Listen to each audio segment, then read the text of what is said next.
আমার সকল বন্ধুদেরকে জানাই নববর্ষের অনেক অনেক শুভেচ্ছা। বড়দেরকে আমার প্রণাম, ছোটদেরকে আমার অনেক অনেক ভালোবাসা। তো এদিকে দেখো এই ভিডিওটা ছিল কালকের। কালকে না এডিটও করে রেখেছিলাম, কিন্তু ভয়েস ওভার দিতে পারিনি কারণ শরীরটা অনেক খারাপ করেছিল। তো আজকে ভিডিওটা আপলোড করেছি। কালকে তো ছিল পয়লা বৈশাখ আর তার উপরে ছিল মঙ্গলবার। তো বরকে বললাম চলো বজরংবলীর মন্দির থেকে পুজো দিয়ে আসি। তো এদিকে দেখো স্নান টান করে রেডি হয়ে এসে পড়েছি আমরা মন্দিরে। আমরা দুজনেই আসলে ভেবেছিলাম তাড়াতাড়ি পুজো দিয়ে বাড়ি চলে যাবো, যেহেতু মামও বাড়িতে শুয়েছিল, কিন্তু ও বলছে যে না মামকেও নিয়ে যাবে।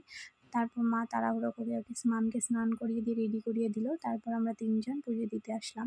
তো বজরংবলীর পুজো দেওয়ার পর দেখলাম যে সাইডে ভোলে বাবার মন্দিরও ছিল। তো বাড়ির থেকে না আমি ঘটি কিছু নিয়ে আসিনি যে জল ঢালবো। তো সাইডে দেখলাম একটা বালতির মধ্যে জল রাখা আছে, ঘটও দেওয়া আছে। তো সেখান থেকে জল ঢেলে পুজো করে নিলাম। তারপর দেখো বাড়িতে এসে বাবা মেয়ে দুজনেই শুয়ে পড়েছে, আর মা এদিকে রান্না করেছিল মুগ ডাল, টমেটো আর সজনে ডাঁটা দিয়ে, আর এদিকে বানিয়েছিল ঢেঁড়স ভাজা, আর করেছিল হচ্ছে পনিরের তরকারি। তো নববর্ষ যেন সবাই ভালো কাটুক, সবাই ভালো থেকো, সুস্থ থেকো।